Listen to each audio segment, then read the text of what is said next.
Dear students, today we are going to start the new chapter and this is polynomials, chapter 8 of your book. Now, in the previous chapter, that is chapter number 7, we have studied about algebraic expressions. So, what are algebraic expressions? What types of algebraic expressions we have studied? Yes, we have studied about algebraic expressions which are formed using constants, variables and algebraic operations. And we have studied two types of algebraic expressions, having one variable and another having more than one variables.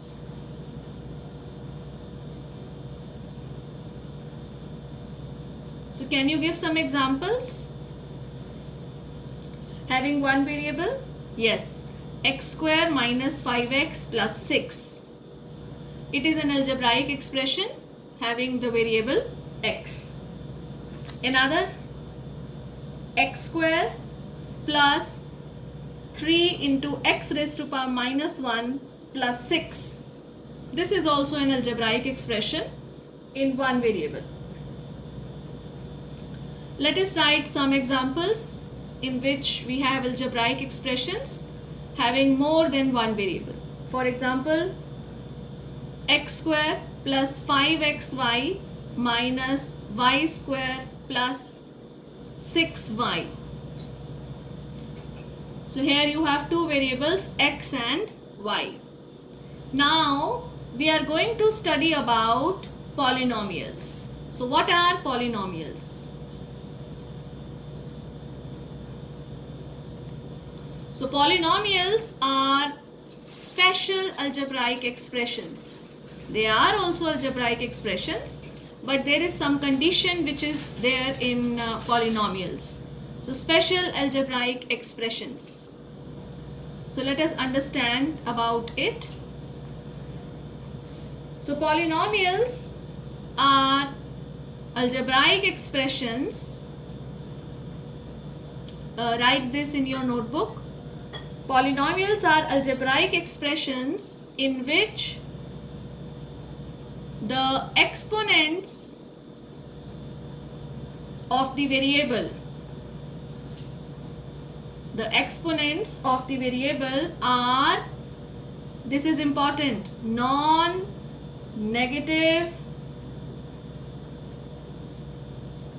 integers.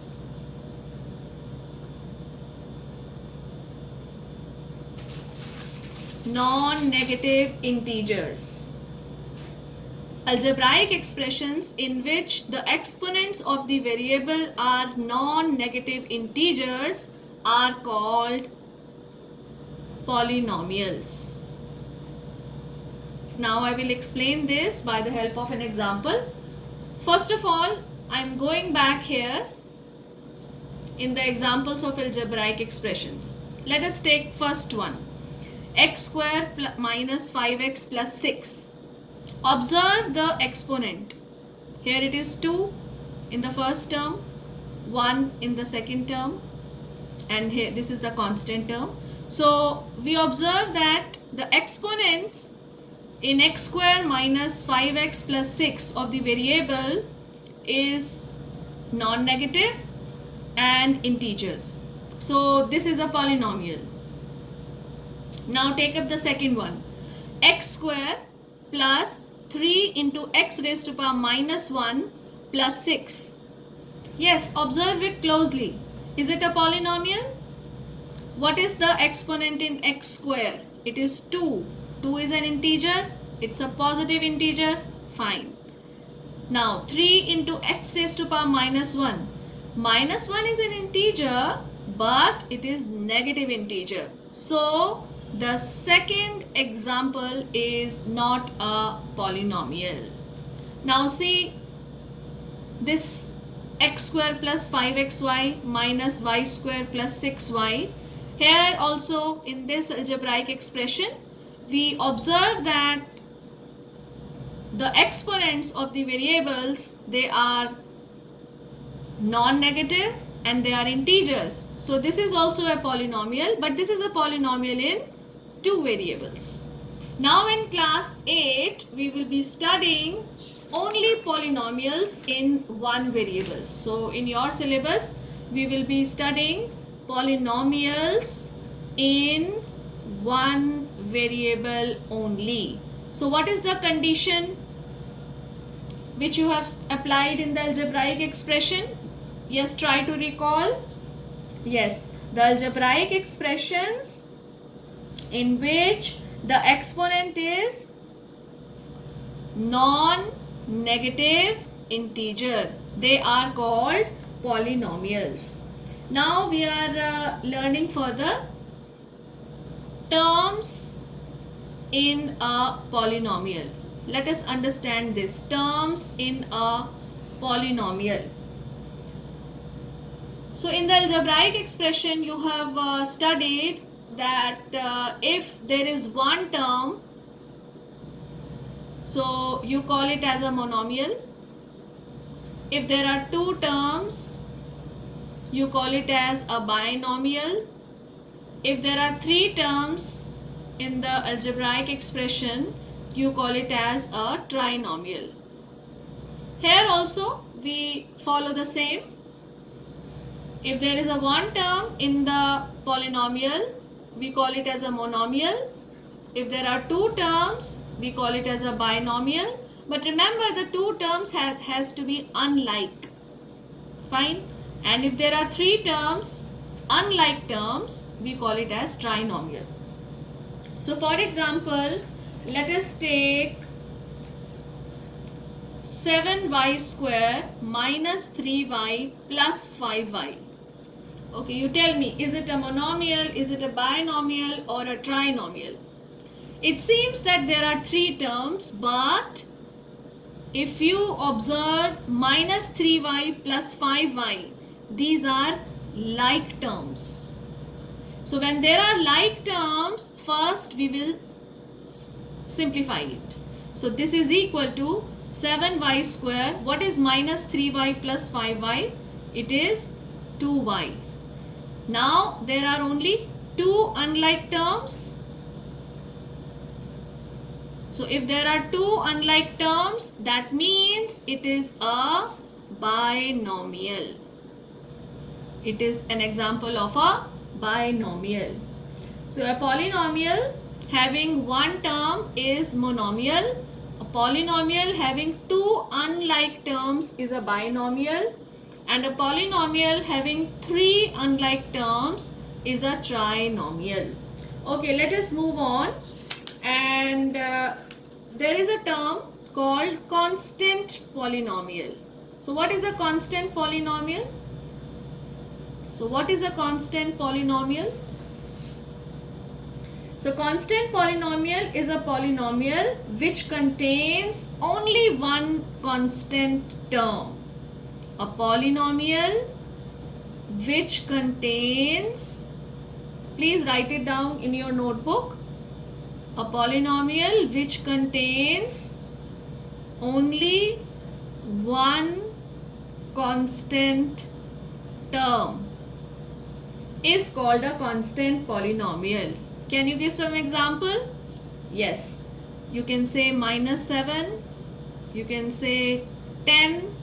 These are examples of constant polynomials.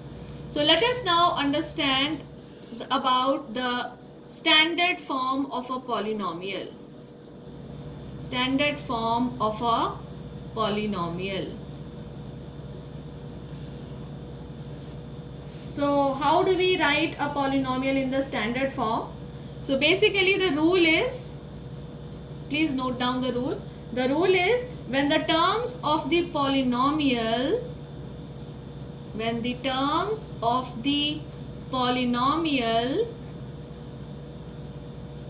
are written in decreasing order of powers of the variable.